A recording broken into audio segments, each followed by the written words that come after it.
Good morning, Southwest Florida. I'm Bri Walling. This Naples Herald Morning Report is sponsored by our friends at Fusillo Kia of Cape Coral. This morning, we'll tell you about another student arrest, this time from Barron Collier, 2 gun-related measures put on hold in the Florida Senate, and more. Today is Friday, February 23rd, and this is the Morning Report. A Barron Collier student was arrested yesterday after an investigation determined that she sent a threatening email to a teacher.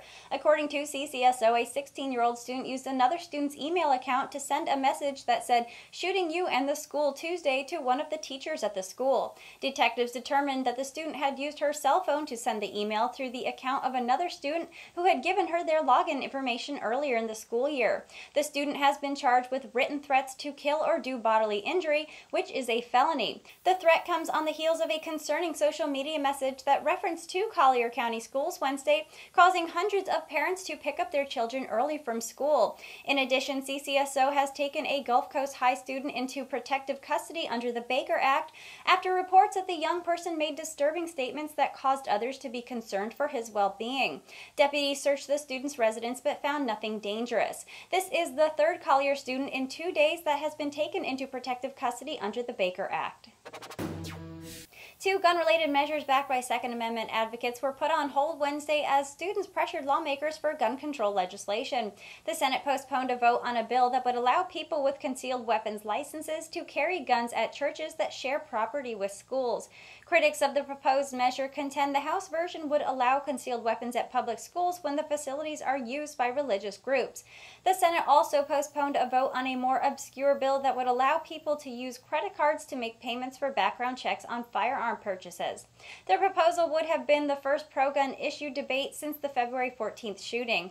Both measures were crafted with an eye on a shooting in November at a church in Sutherland Springs, Texas, where 26 people died and 20 others were injured. At Scott's direction, a series of workshops were held Tuesday with law enforcement, education, and mental health officials as the governor's office crafts proposed legislation.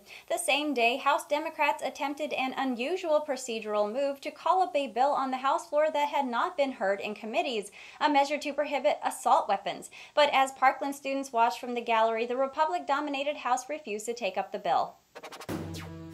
Center for American Progress, a major liberal policy group, is raising the ante on the healthcare debate with a new plan that builds on Medicare to guarantee coverage for all. Called Medicare Extra for All, the proposal gives politically energized Democrats more options to achieve a long-sought goal. Still, the plan would preserve a role for employer coverage and for the health insurance industry. Employers and individuals would have a choice of joining Medicare Extra, but it would not be required. That differs from the more traditional single-payer approach advocated by Vermont Independent Senator Bernie Sanders, in which the government would hold the reins of the healthcare system.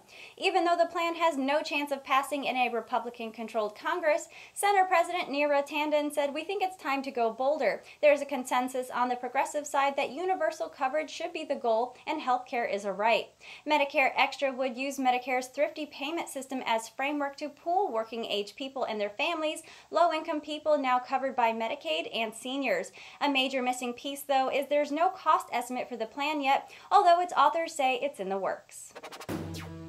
And that was the Morning Report for today. I'm Bri Walling. The Morning Report airs Monday through Friday at 9 a.m. right here at NaplesHerald.com. And don't forget to check out our lunch break that also airs Monday through Friday at 12 p.m. Thank you for watching.